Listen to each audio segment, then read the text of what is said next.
All right, welcome in. Friday, August 28th, safety focus of the week. This week, got a special presentation for you. Beth Schiller with Champlain Medical Urgent Care is here to help guide us through the next phase of the coronavirus as we're getting into the fall and along with the influenza flu. So this week's code of conduct is to drive safely, defensively, and courteously out there on our roadways. It's one of our biggest exposures. So it's very important that we always maintain our proper following distance from the traveling vehicles in front of you, so you have ample time to stop and make a good decision if conditions change, especially as we're kind of coming now with the sun glare in the morning and the commute in and starting to kind of leave at the tail end of the day with the lights, with our headlights starting to be out there. So very important to take our time and drive defensively, courteously out there on the roads. In the just updated safety news, another 7 days without a recordable injury. So excellent job out there.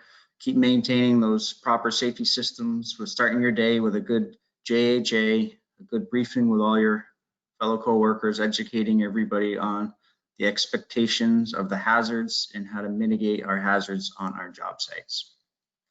So with that said, I'll now pass it over to Beth to make her get with her topic.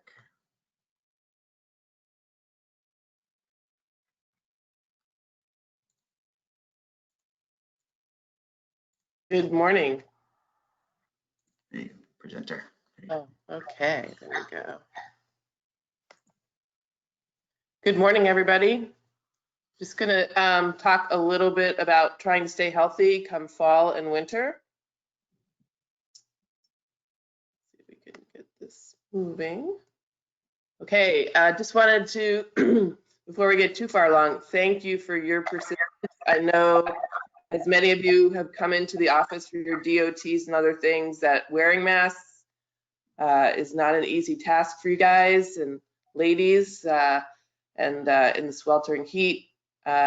Remember, I'm sure you're doing social distancing when possible and washing and sanitizing your hands as much as you can. Just to go back over signs and symptoms of coronavirus, of course, they're very similar to flu, but there's a few distinct ones. Fever, cough, shortness of breath. And one of the new ones that has come out in the last couple of months is this distinct loss of smell and taste. And it's not sort of, you truly lose smell and taste. Sore throat's now added to that, vomiting, diarrhea, muscle aches, and unusual fatigue. Okay, corona and influenza. I love this cartoon because it makes a lot of sense. This fall, you can get your immunization for dealing with a whole bunch of strains of influenza. And I would say if there's any year that you think maybe I should get a flu shot, this is a year. So get your flu shot, and that'll at least try to mitigate influenza for the winter as we deal with perhaps another round of coronavirus. In terms of managing any illness, remember, contact your supervisor and stay home. This will help keep your co-workers at a lower risk for transmission. If you need to, contact your primary care provider, or if you don't have one, a walk-in care facility such as ours can help facilitate what's going on. We can evaluate you via telemedicine or face-to-face. Take a look at your symptoms and prescribe the best course of action. Sometimes just because you have a sore throat does not mean you have corona, and we can evaluate that and perhaps diagnose you with something easier like strep throat. And don't forget to take care of yourself. And as silly as it sounds, kind of treat your illness with respect. I know everybody a lot of folks will just push through things this year, especially to be on the cautious side and just take care of yourself. When to seek care at the nearest emergency department. So if you get to the point where you're truly having trouble breathing, you've got persistent pain or pressure in your chest, you're newly confused versus normally confused, you're having a difficult time to stay awake, you're constantly drifting off more than your norm, or if for some reason you've got bluish lips or face, you need to get to the emergency department and don't hang out at home. In that case, what I would do is call 911, or wherever you're going, give them a call and give them a heads up so that they can give you the proper protocol that's going to happen in the emergency department. And if there's any questions, I'm open to questions from the floor.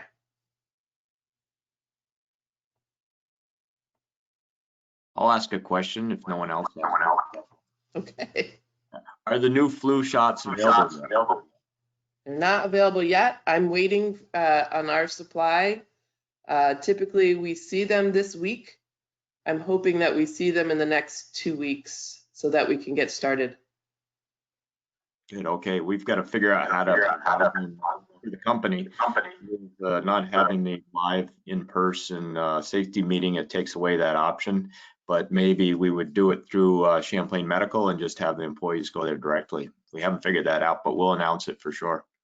Yeah, or we can talk about some ways of when your folks are coming and going different times of the day and social distance and take care of it. Okay. All right. Anybody else got questions out there?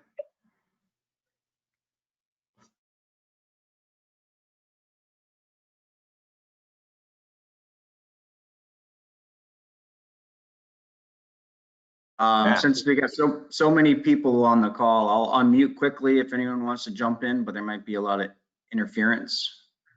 But it looks like everybody's still self-muted, so we'll move forward. We are currently working with Cigna with our representative about up and coming flu clinic, but again, we will loop you in, Beth, as soon as we hear more information of how we're gonna do the up and coming flu season. I read an article the other day that it's looking like end of September, early October is the best time for flu shots. So that's when we're gonna hopefully have it. So it'll be in the next month or so. So keep an eye out for that, everybody. I will pass it over to Ken to the next part of our presentation. Sorry, Ken, I muted you by accident.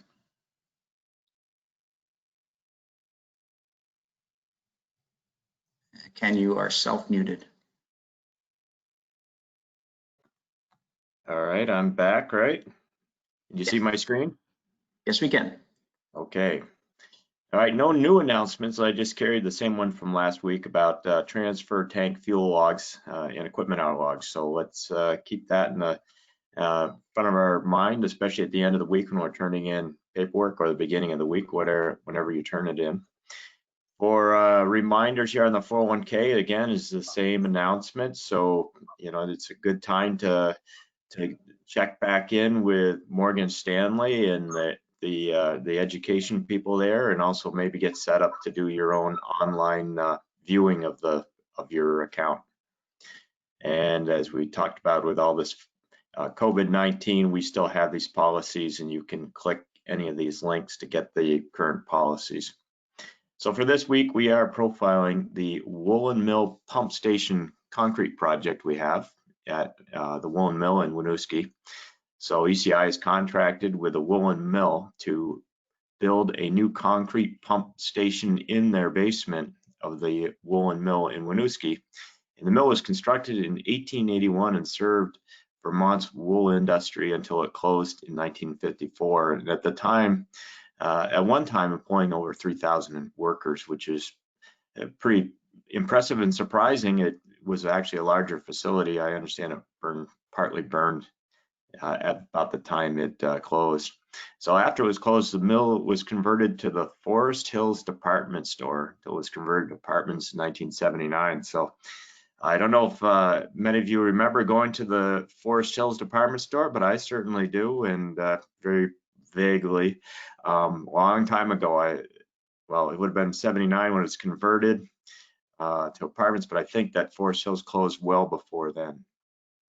So the Willow Mill also hired DMS Machining and Fabrication to cut out the old cast iron turbine, and also Waterman Site Works for the excavation portion of the work. And our work included pouring a 11.6 by 14 foot 10-inch thick slab, and formed and placed 8-foot tall walls, and they need to be poured in 2 lifts due to the existing conditions of height and so on. So we shored, formed, and placed will be shoring, forming, and placing a 6-inch elevated structural slab. These drawings, the top one is a plan. The shaded areas are existing tanks, and then on the left is the new pump station, and the concrete walls are there, that slightly stippled shaded structure, and then the profile is below that, and you can see that the pump station equipment would be inside the vault we're constructing. I believe this is the old turbine. Looks like that would have been the intake. So the water coming in from the Winooski River pushed through there and drove the turbine fans. And here we are down at the base slab, pouring it right against the walls of the old structure. Remember, built in 1881. Certainly a well-built, heavy mill too. You can tell by some of the beams in there how heavy this place was built. So pouring some concrete here. Looks like what they did is built the forms as almost like a box inside of the excavation, and poured against the walls there.